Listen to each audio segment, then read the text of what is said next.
Yeah, let's get started.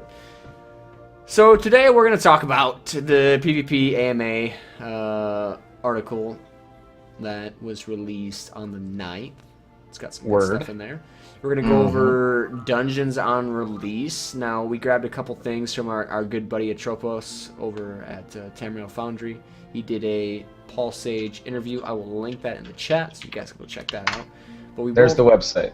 Yeah, it's on the website, and we will we'll talk about some things that we're discussing there. So dungeons on release, the Undaunted skill line, kind of like the newest skill line that they've kind of revealed that's going to be in the game, and then veteran points, and we'll go over what those are when we get there. So I guess we'll go like our same format that we normally do with these AMAs, and we'll just kind of read the question and then go over the answer and then discuss what we think about it. So I'll let Soma start with the first question. Hi, by the way. I know it's been a while, guys. I missed you guys. Last week's episode, I just want to say, last week's episode was a little crazy. We were drinking, and it was like here in the living room, so I know that was different. I hope you guys enjoyed that. I had a lot of fun with that. It was awesome. It was awesome to have Deagen here. But you guys don't really care about Deagen, so I'll just get into the question. Okay. It's true. It's true. Yeah, okay. Anyway, so the first question is, how will the Alliance Wars work with the three alliances? Let's say the Ebonheart Pact controls a keep. Can the Aldmeri Dominion and the Daggerfall Covenant attack that same keep at the same time? Or in the same scenario, let's say I am from the Aldmeri Dominion, can I just go around and start attacking the Daggerfall people, or attacking that keep? Or are the confrontations capped to two alliances at any given time? That was kind of a thick question. He could have asked just that last part. Yeah. It's a murky question.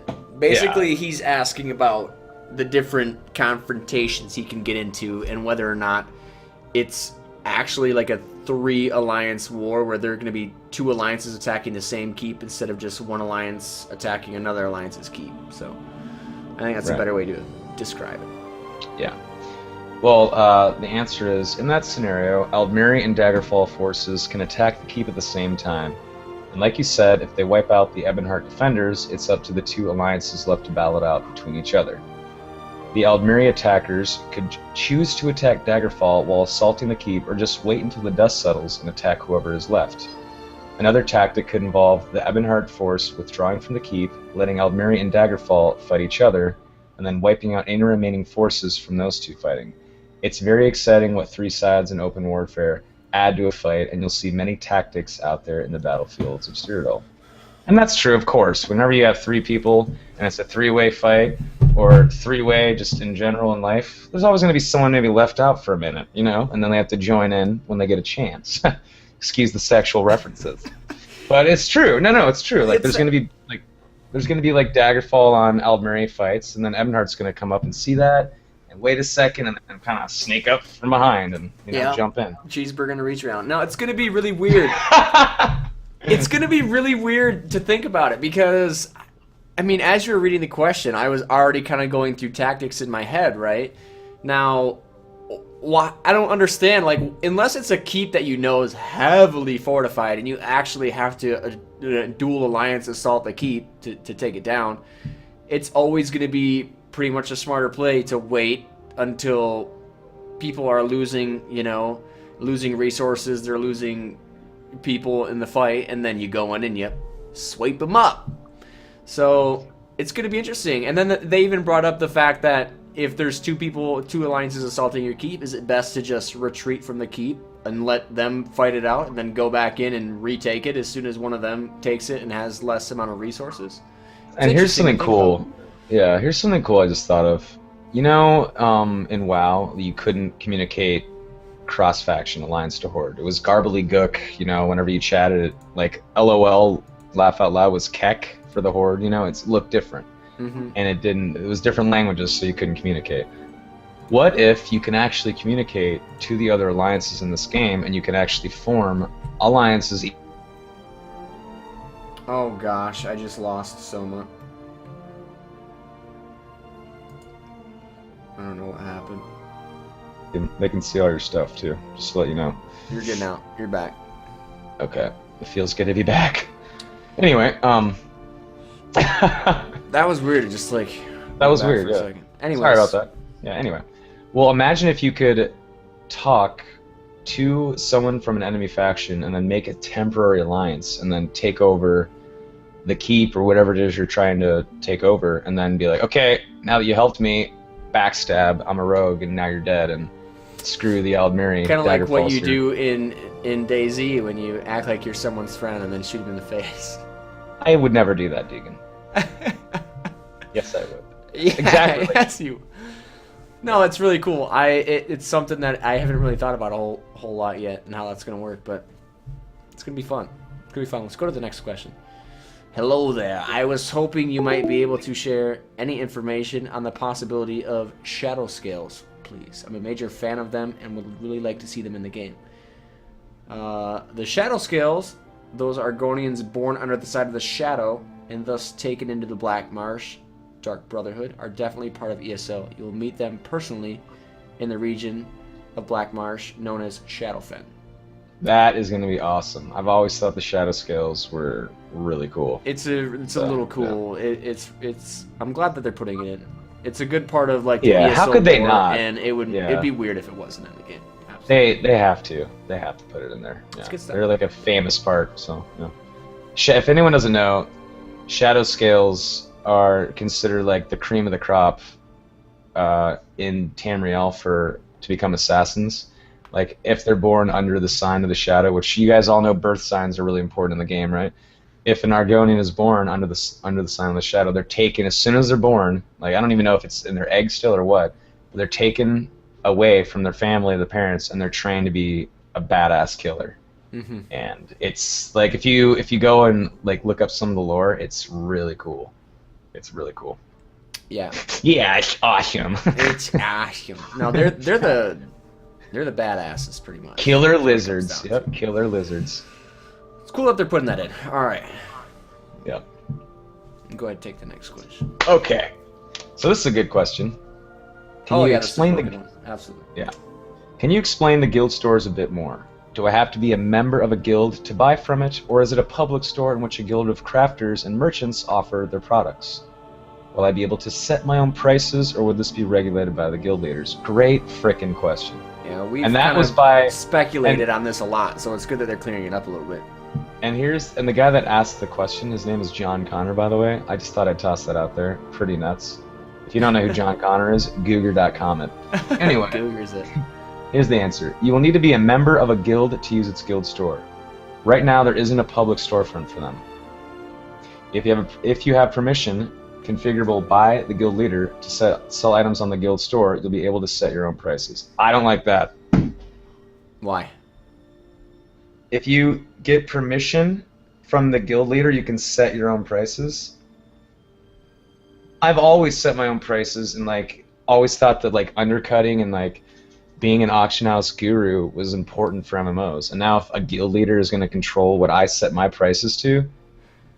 Now that's just still kind of a vague answer. It leaves a little bit to... It is. Yeah. You know, speculation now. What I think's going to happen is there's going to be a multiple tab guild system where one could be storage, one could be this, one could be that, and then one where it's like an open market where you if you have permission to post on the open market, you can set your own prices.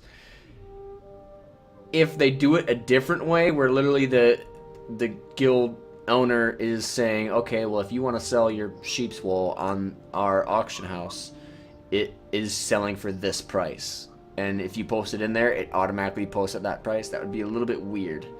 So I don't think it's going to be that way. I feel like if you have permission to post in the open market for a guild system, you can do whatever you want. I don't know. I don't know. It seems interesting to me, though. Like, what if you join a guild and your guild leader is some 15-year-old kid who's awesome at PvP and awesome at raiding, but when it comes time to like run a guild store and like work the guild economy, he doesn't give a shit and doesn't care, and is like, and that could hurt the guild store if the guild leader has anything to do or has end game control of what you want to sell or what you want to do. We have to find out, though. I mean, that's just me being negative Nancy, right? So. Well, I mean, there's a lot of stuff with the guild in general that we don't know about yet. You know, you're going to have a guild leader. Is there going to be like a whole, like a guild officer thing? Like, can I appoint someone that pretty much has all the power that I have, and we can have somebody specifically run the guild, like, or run the store, I mean. I mean, I've done that in a lot of different guilds where I take care of a lot of the PvP and the PvE scheduling stuff, and I try to get the groups going and do that stuff, and I didn't really have time to run a guild bank, but I've always had somebody kind of step up and say, I'll run it, and it's someone that I trust, and then we'll have them take over that part of it. Well, on the show floor packs, if people playing hit the O key, they could plainly see guilds and create a guild.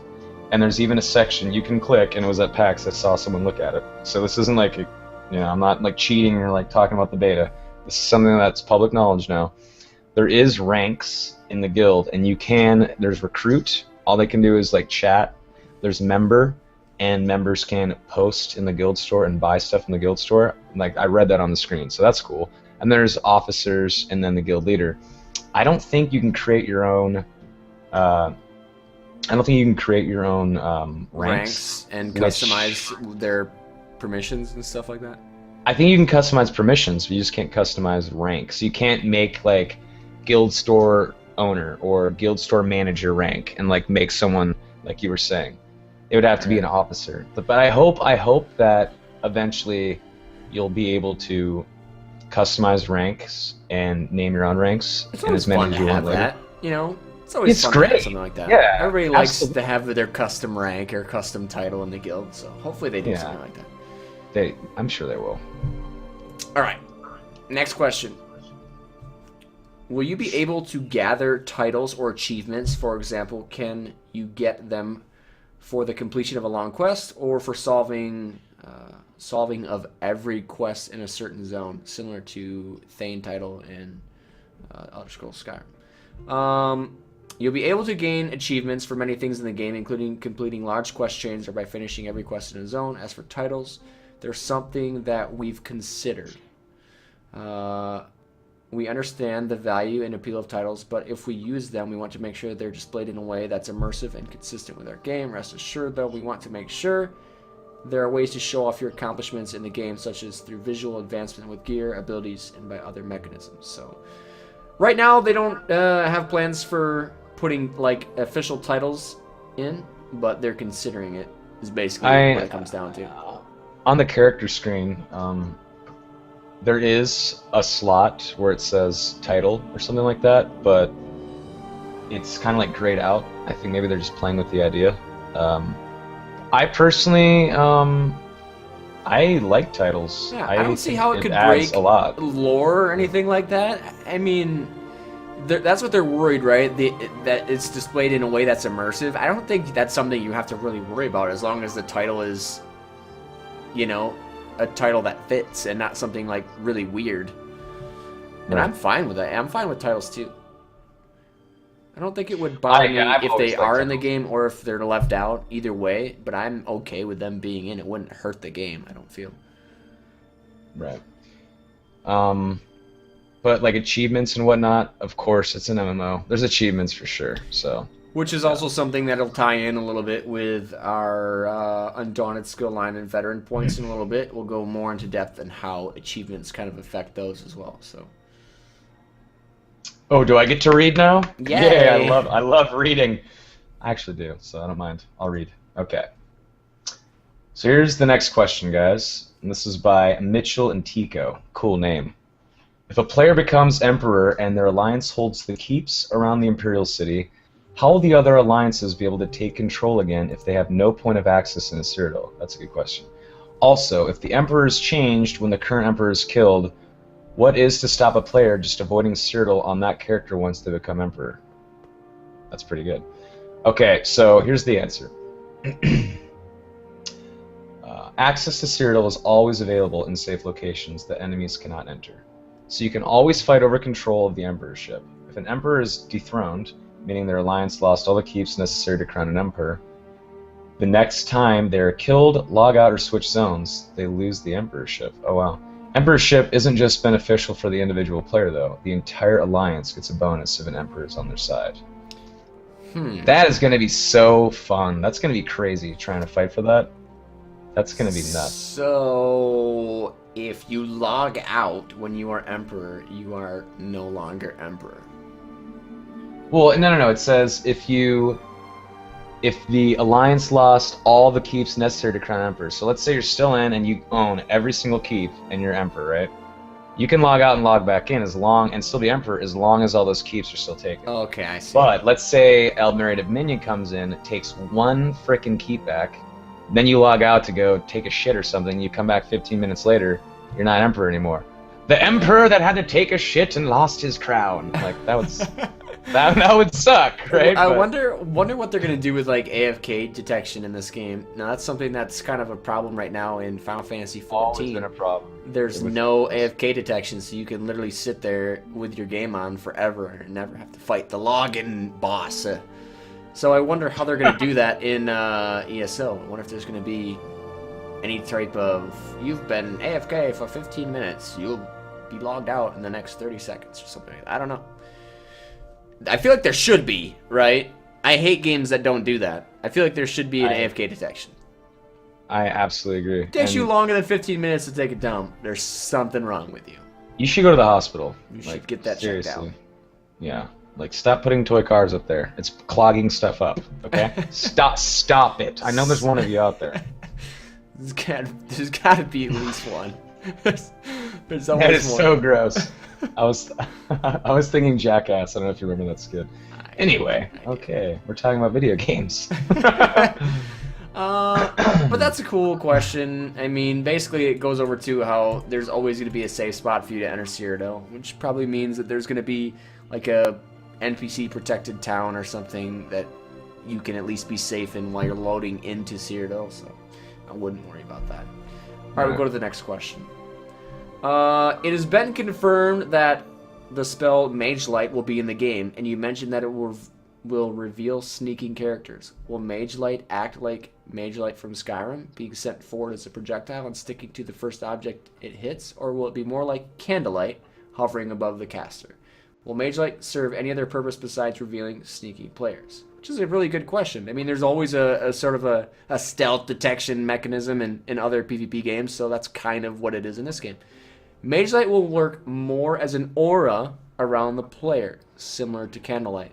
In addition to revealing sneaking characters, it also grants bonus to spellcasting, so very cool. See, whenever I imagine it's not really Mage Light then. It's more like Candlelight.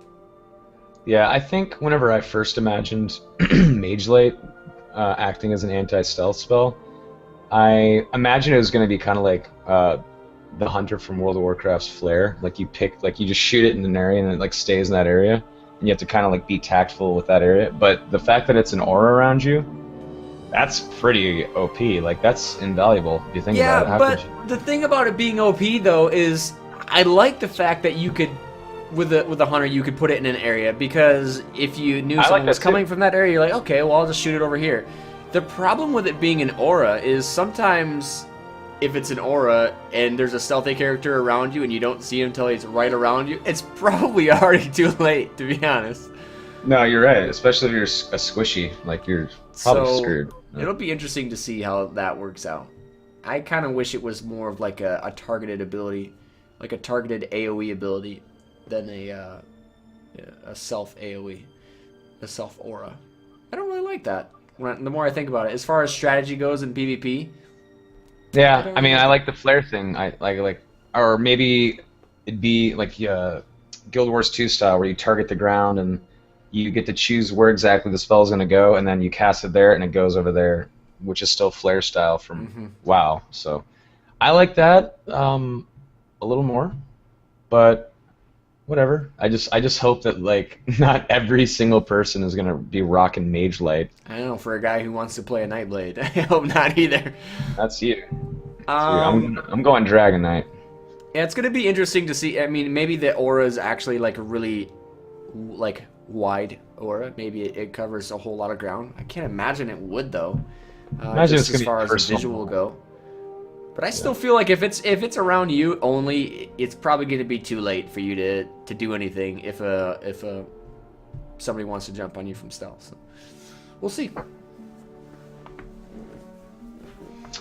All right, so we have more questions. You got to read this guy's name. Okay. Duh fuck. Okay, so this is a question by Andrew Spittlemeister. That's gotta be fake. A Spittlemeister. Okay. Yeah, I love that. Hello, Mr. and Mrs. Spittlemeister, if you're watching. Hello. Andrew's a go-getter. Alright. We have already been told that there will be massive, in-depth battles taking place for strongholds and territory in Cyrodiil. My question is whether or not there will be any open PvP combat when encountering another player, not NPC, while exploring. Will there be any sort of combat in this case, or will the encounters be purely social, even when meeting up with enemies from another faction?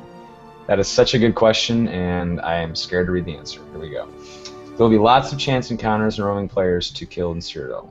Many of the quests from towns and from Alliance entry locations are designed to send you into enemy territory.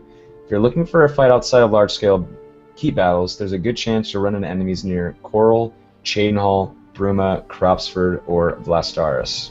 So I'm assuming that those are Alliance. Those are specific Alliance cities. So you'll get a quest in those cities sending you to certain parts near other starting location cities, and you'll probably run into people. I mean, I'm just guessing that most of the large-scale battles are going to happen towards the center of Cyrodiil, and a lot of the random stuff and one-on-one encounters are going to happen more on the outskirts, but we'll see. We don't know where those quests are going to send you, but it's cool that they're actually saying that there are quests that are going to kind of keep you away from the main-scale battles. And I'm sorry, but I'm never gonna like. Well, eventually I will. But for right now, I'm not over the fact that I can't be questing and then see another lobby and go up and kill him. Like, that hurts a little bit, you know? But I agree. I like that. That World PvP, that was my favorite fucking part of WoW. It was by far my favorite part was going in enemy territory or contested territory, not max level, just being level 30 or whatever, and trying to find people my level and fighting them and seeing how my build worked or how my talent spec worked. But I can't anymore, and that blows. But whatever. I mean, I'm sure Cyrodiil, it's frustrating, but I'm sure Cyrodiil will be fine. So,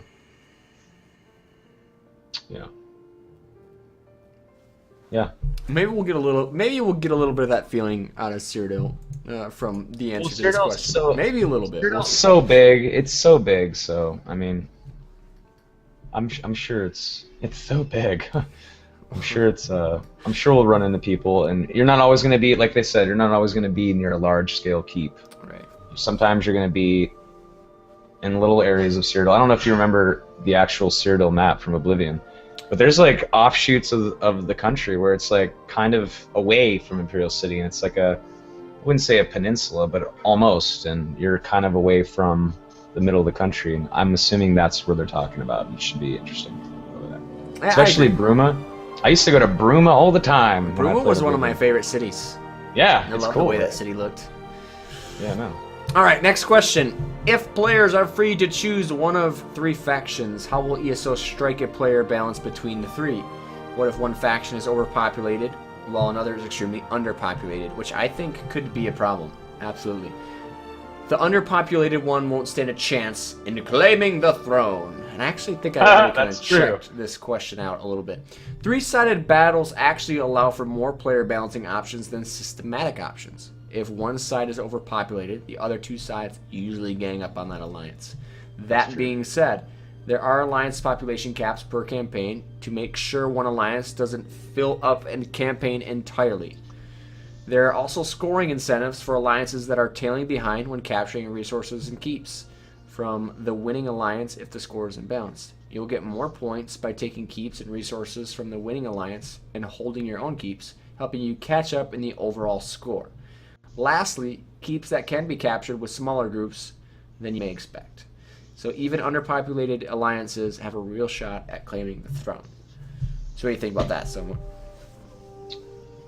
I mean, that's the answer they have to give, right? I mean, I agree with the question. Whenever there's one faction, there's 3 factions, there's always going to be the one that's not played as much. There's always going to be, I don't know if you played PlanetSide 2 a lot, but there was always, I was TR, Terran Republic, and there was always, then there was 2 other factions, and those 2 other factions, if I logged in and saw that they had completely dominated the map, and that it was just a losing battle, and we were stuck at our home base. I didn't even want to play, and that's not good. That's not good for your game. Mm-hmm. But with the whole what are they called? Campaigns. With campaigns, I feel like that system in place will definitely help with this, like big time. And of course, there has to be scoring incentives for alliances that are tailing behind. That otherwise, yeah, people start to see that they're losing and they just don't even want to play anymore, which is and that's what happened to me in PlanetSide 2.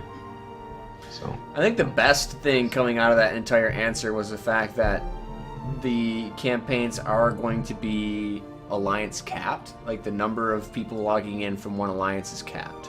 So as long as people from your alliance, even if you start out behind as far as the population goes in a campaign, as long as people are being active in whatever alliance you're doing, you could always fill that back up. Even if their alliance technically has more people, if your alliance is still somewhat active, you could still fill up that campaign, which is a good thing. Right.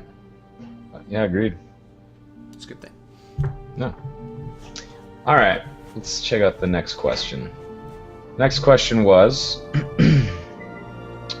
will we find new hints about the disappearance of the Dwemer in ESO? Maybe new books about the Dwemer or even original texts from them?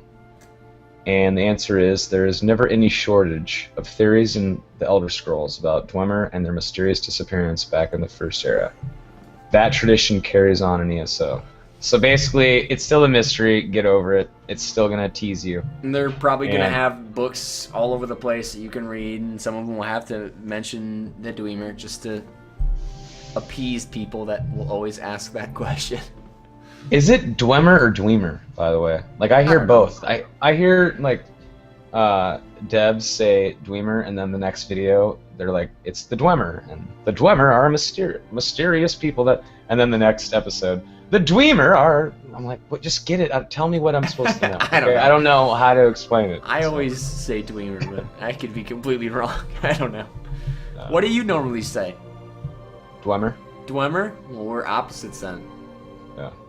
You're wrong. Is it Dwemer? Is it? I'm looking at chat. Is it Dwemer? Yeah. Should I just start saying Dwemer? I don't know. I don't know either. I don't think it matters though. We'll call it whatever we want. All right, this is the last question from the article. When attempting to take a keep, what are the parameters for victory? In other words, when will a keep change banners? To break into a keep, attackers will have to destroy the walls or the gate. These openings will remain after the keep has changed banners. We know resources, mines, lumber mills, farms will automatically repair the damage over time, but these are important to defending the stronghold, so they will most likely not have survived the battle either. How can players restore them in the walls and gates of the keep? How will players be able to manually repair keeps, walls, and gates? Good question. I will probably be sneaking around a lot, so I'd like to know what role you expect thieves and assassins to play in taking keeps. You mentioned guerrilla warfare. Can you elaborate? By Lucan Archer. There are 2 flags in a keep which must be held by the same alliance to officially capture it. So there's 2 separate flags that you have to take down. Killing NPCs is not required to take control of the keep, but it definitely makes it easier. There are capture banners at each resource, and resources are captured independently of keeps. So you can send out a small skirmish groups to recapture them. As for your damaged gates and walls, you'll be able to purchase masonry and woodworking kits to help repair them more quickly. I don't know what you'll be purchasing them with, if there's a separate PvP currency or actual alliance gold points. currency, or alliance points too. Sneaky players are great at taking out individual siege operators and weaponry. The best way to stop a weapon from firing is to kill the person using it. After that, you can set the weapon on fire and it will get destroyed very quickly. Well, that makes sense, doesn't it? Really? You mean I gotta kill the person using it to get it to stop firing? No way. Crazy. That's crazy town. What do you mean that makes sense? It's guns don't kill people, Deagen. Guns don't kill people. People do. Don't forget. Then again, though, I can't just do this with my hand and go bang and kill someone. So guns kind of help, right? They definitely quicken the process. They hasten the process. Yeah. Anyway. I guess the best thing out of that answer is that there's 2 flags basically in each keep that need to be held by an alliance at the same time to take the keep over. So I like the 2 flag system. I like that. That keeps it from being Warsong Gulchy, where everyone's just going to sit around the flag room and just wait, and then everyone's going to come in, and the last man standing is going to either defend or take it, right? Mm-hmm. I like that there's 2 flags. It's going to keep players on their toes. Like, shit, I got to go to point A now. Well, think about it as far as a 3 alliance system goes. You know, you're like, all right, well, are you going to split your forces up and try to take both flags? Or are you going to bull rush one flag and then leave a small group behind to try to defend it while you go get the other? I don't know. It's gonna bring in some strategy involved in how you're gonna go after the flags. So it'll be fun. Do you want to have like a stealthy guy try to sneak in, scout it out, see if maybe there's 1 or 2 people camping the flag while the rest of their group is getting the other one? Like, I don't know. I think it's gonna be interesting as far as PvP goes. Yeah, for sure. Yeah, I'm assuming it's going to be alliance points, though, for, like, masonry and woodworking and whatever he's asking there, what he was saying there. Right. Assuming alliance points. And then again, like, who's going to be the asshole bitch that's like, okay, I'll spend my alliance points, you guys go have fun with yours, I'll stay back and fix the keep. Who's going to be that guy? The system is both, at times sounds great, and other times you're like, yeah, that's going to be a flaw of this whole alliance point system. Who's gonna want to be that guy that's like, all right, well, you guys keep kicking ass in PvP and, like, you know, fighting, I'll just work on this wall. I'm just gonna... like, no one wants to do that. That's gonna be weird. I don't know. I feel like I'm gonna be the guy that's gonna have to do all that, but we're gonna be the guild leaders. We're gonna, okay, you guys go have fun. We'll ding, ding, ding, we're gonna sit back and fix this wall. All right, 8-hour stream of ESO. We're fixing walls and the keeps. Like, that's not gonna. Oh. But I feel like there is a market for that, though. I mean, look at how successful Minecraft is. People want to build and fix stuff, right? So I'm assuming there's going to be, not that it's Minecraft style. I'm not saying that, but I'm just saying there is a market for people that want to, like, do stuff like that. So I'm sure there's going to be thousands of people that are more than excited to, you know, rebuild the keep they just took over as kind of a pride thing.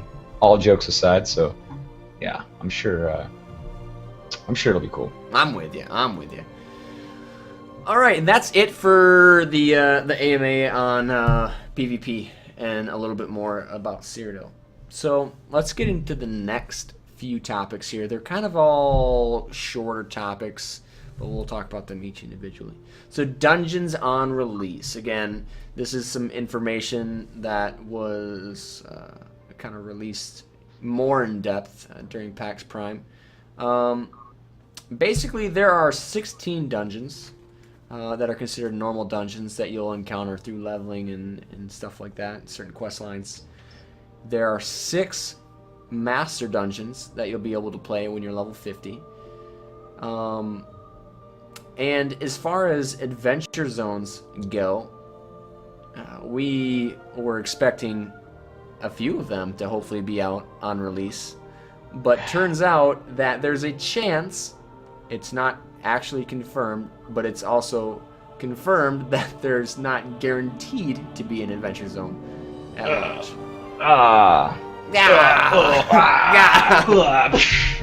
That's not good. That's not good. We honestly thought there were going to be probably 2 or 3 was our estimate at launch, and the fact that they're saying there might not be 1 at launch is a little alarming, kind of, right? They have time. They have time. They have time to test. They have time to develop. They have, what, 4 or 5 months for their Q1 2014 release. They have time. I hope that people rabble a little bit like they did about first person, and maybe they'll, like, divert resources to getting that fixed, because... Well, they're definitely working on it. I mean, he says in the interview that they're working on it, and they're doing a lot of testing and stuff to try to figure out what's the correct number of players that they should have in a group for adventure zones. We both kind of think 16 would be the best number, but they're apparently still playing with it and testing it out and trying to figure out the balance between it being fun while still being challenging, which that statement alone kind of bugs me too. Like, I would rather it be challenging. I mean, obviously, for me, the challenge is the fun part, not just going in there and be like, oh, we're face rolling the content. So, big time, agreed. Maybe that's why it's taken a while. Maybe that's exactly why. Maybe it's they're trying to figure out how to make the mechanics interesting and new and fresh. Maybe that's it. Maybe that's why it's taken a long time. Innovation isn't easy, you know. So, I hope. I mean, whatever they're doing, I hope that it's not like, okay, well, here's some sort of expansion for the game that includes adventure zones. I would be so pissed.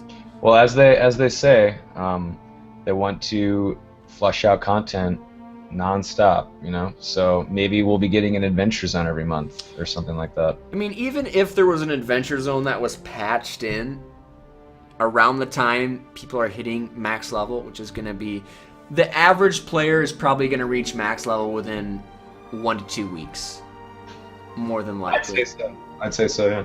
So... Well, based on what I've seen, at the rate that you level up, I think it's gonna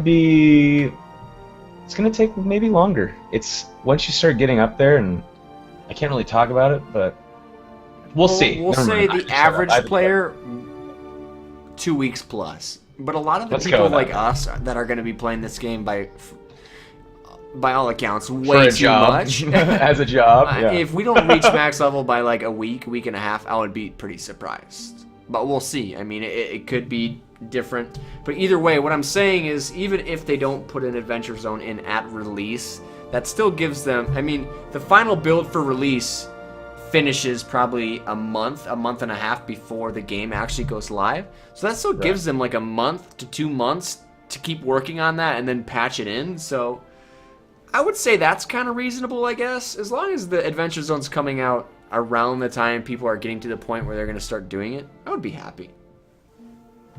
Yeah, I agree. So there you go. That's Dungeons Unreleased. Let's talk about the Undaunted skill line. Do you want to go over this, or do you want me to? Dude, go for it. You've got a better understanding about it.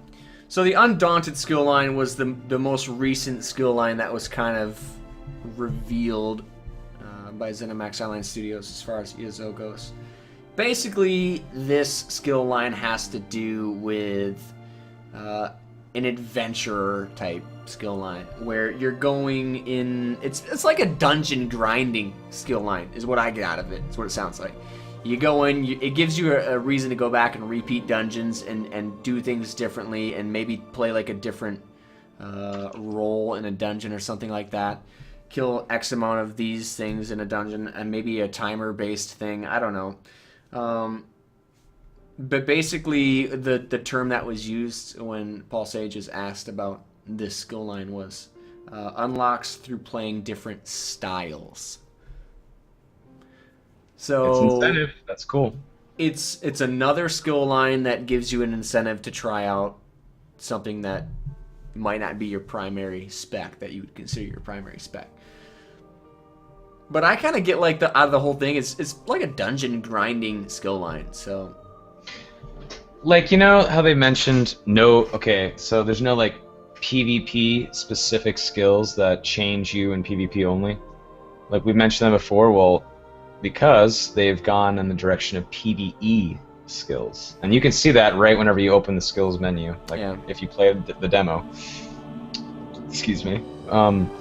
Instead of like, okay, you have resilience or something like that, instead you have PvE skills that do extra damage to certain kinds of enemies, you know? So I think that's cool. I like that. It's different and it's unique, and then this Undaunted skill line fits in with that kind of perfectly.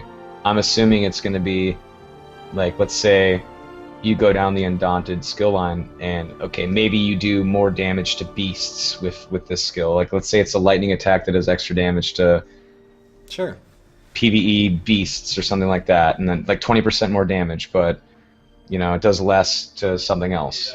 That's what I'm assuming. So yeah. And I think it's cool. I like it. I like it too, and kind of like give an example of why I think it's good.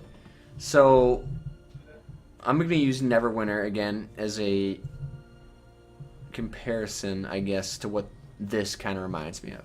So there's 6 master dungeons when you reach max level, and the Undaunted skill line is going to be involving running those dungeons multiple times. And the problem with Neverwinter is you run those dungeons again just to get loot, and once you have that loot, there's absolutely no reason to run it again. Now, what's great about what ESO is doing is they're allowing a skill line that unlocks even after you've got the loot, even after you got whatever else you want from there. You have a skill line you unlock through going in and doing it multiple times again, which is, it's cool. I'm glad that they're adding something like that in. Makes complete sense why they would do it. Right. All right. Yeah, I agree. Yeah. Veteran points. What are okay? Now I don't know what the. Now you please. I'm all ears. Talk to me because I think you know more about it than I do. So, from what I understand, veteran points is basically what you're doing, how you're advancing your character once you've reached max level. He mentions getting veteran points through running master dungeons, through finishing challenges and achievements, finishing different alliance quests, so going into different territories and doing those alliance quests and stuff like that. Also, he mentions veteran points through PvP, so if you'd rather go in and continue growing your character through PvP, you can do that as well. He doesn't actually say like what these veteran points go to, if you're just like putting them in your stats, or if they're just like a small bonus to everything per skill point. I don't know if there's like a huge amount of customization with it or anything. He didn't really go into detail about that, but I think veteran points is cool as far as what we know about it, I guess. Right. So it's kind of like what was that Diablo 3 with the Paragon levels? Yeah, do you think it's going to be something similar to that, or like I know it's a completely different game. I know it's a completely different game. You're not going to be leveling anymore, but are you still like trying to achieve? Like I don't totally. Yeah, like I said, he didn't really go into detail about what the points are spent on. If you're like going in and saying I want to put points into this, it's not a skill line thing. There's no skill line for veteran points. Right. So I don't, maybe like Borderlands 2, how you had like the badass ranking and you had badass points, and you could be like, oh, I'm gonna put 1 point in this and level up my crit by 0.1% or something like that. Okay. It could be something like that. That's kind of what I'm thinking. I'm okay with that. Similar to. So it's kind of like maybe like a talent tree at endgame, maybe. Yeah, and like maybe there's probably do 1 more damage with 2-handed weapons, or do, I don't know. That's just all speculation. I think that's actually a good idea. What it would work out with. If there was some kind of like tree like that, and that you only could unlock at max level to spend veteran points in to further change your character, I think that's a freaking good idea. Like big time. Yeah, I like that. I like it a lot. Yeah, basically with Undaunted skill line and veteran points, all that we're really talking about with those is the fact that ESO is going to give incentives to continue doing things over again. It's giving the game more replayability, which is a good thing. I'm kind of worried about just the 6 master dungeons. I'm a little worried about that. But at least me too. At least they're giving you a reason to continue running them. I don't know. 6 seems like a low number to me. It seems extremely low. It seems really low. Hopefully, they'll be pumping out their new stuff by, like they say they want to always they always want to have updates and stuff. So hopefully, they'll start rolling out more master dungeons and an adventure zone, like within the first month, because they've said many times the players are good at devouring content, right? So they need to have that ready. 6, I mean, they said before, almost every single dungeon has a master dungeon equivalent or master dungeon mode, but there's 16 dungeons at launch, but only 6 master dungeons. 6 master dungeons. And that's what really worries me, right? I think of like a master dungeon as like a heroic dungeon. It's not a raid. It's not like something that's going to take you forever to figure out how to do. I mean, these master dungeons are going to be challenging, I think, but they're not going to be something that's going to hold people back as far as content that they're trying to progress through. Do you remember heroics in WoW post Cataclysm, like how hard they were at first and they had to be nerfed? I don't know if you remember, but they were like, Cata. Well, whenever Cata first came out, heroic dungeons, they got buffed. They were not easy. People bitched and cried, and then eventually it was changed. But at first, it was super hard. I don't expect that to be it at all. Right before Cataclysm, people farmed heroics a lot, and they weren't really that hard. As soon as you got geared for it, it just became just as simple and as easy as the regular dungeon. Right. And that's kind of what I'm afraid of. I kind of like that, really powerful difficulty of a dungeon that Cataclysm did, even though it was frustrating, and even though I'd be like, God damn it, this is freaking hard. What the fuck? It was still awesome because a game was making me rage out a little bit. I absolutely love challenge. Fun for me in an MMO is challenge. Yeah. Unfortunately, a lot of MMOs coming out recently are fun for most people is easy face roll content, which is frustrating for a lot of people who've been playing MMOs for a long time. And considering the fact that it's an online casual game, and that's what they say, I don't have the highest hopes for strong difficulty. But I don't know. I didn't get a character very high now, did I? I haven't seen what's to come. I've seen a level 5 character. I don't. That's no way to judge what's to come at all. So hopefully it'll be hard. I hope it is. I hope there's going to be a 24-man adventure zone that makes me want to break my keyboard because it's difficult. Do you think there will be a gear tier system at a launch with only 6 master dungeons? I think a gear treadmill is what keeps games alive. I think not having a treadmill and not having gear progression, not necessarily. I mean, I don't want to say that it's a requirement needed for a game's longevity, but that's what we've kind of seen in the past. It definitely helps. It helps. It's going to be interesting to see what they do to make people want to keep playing. So, I don't know. I would like it if there were a tier. I mean, with only 6 master dungeons, you're kind of close. But there could be a tier system with that, which would be nice. You know what? I like tiered gear. I do. I like gear progression. I like hunting the next awesome badass piece of armor and the sword of badassery that I don't have yet, but I want. I think it's fun. That's just me though. I know some people aren't like that. Some people like the casual thing. I think if this game is going to kick ass and stay around a while, though, they're going to need something like that. It's going to need to be difficult. So that's just me though. I mean, everybody knows casual players come and go, but the serious players, the hardcore players, the people that really are there for the challenge, those are the ones that stick around a game. If you build a game only for casual players, you're going to get that initial people buying the game, but after a month or two, those people aren't going to be there anymore. Oh, I agree. I completely agree. I think Athos had a question. But he's being a weirdo. Come here, Athos. Do you have a question? Come here. What's your question? No. I think he was going to ask if there was dragons in ESO. That's the vibe I was getting. Dragon shouts. I think he was going to say dragon shouts. Bushro bark. Bushro woof. All right, guys. But that's pretty much it for what we got today. That's pretty much it. Yeah, that was fun. As always, it was a pleasure staring at your face, Deagen. That ESO is cool. I can't wait to play it. Deagen's... Me either. I can't wait to play it either. Save me. I wanted to play in the stress test this past weekend, but I couldn't get it in time, which kind of sucked.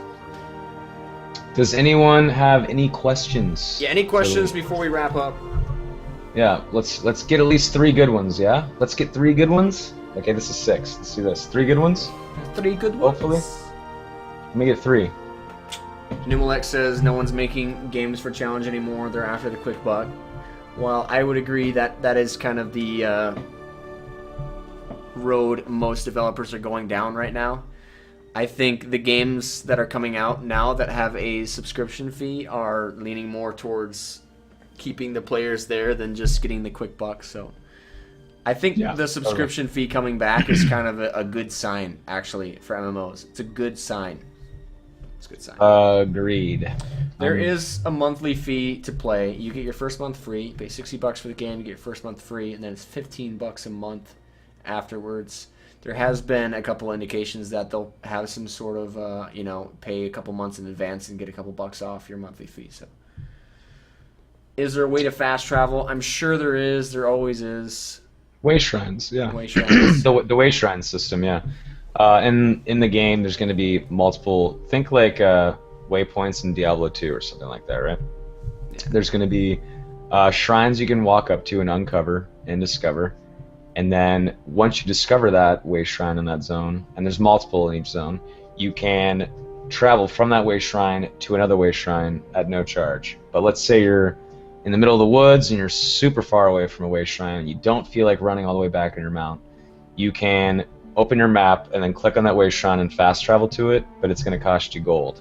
And if you do it right away after that, a second time, it's going to cost you way more gold. And then as time goes down, you actually can see the gold amount trickle down. Like so you can it's actually watch it. Like an internal timer on it. It does, yeah, exactly.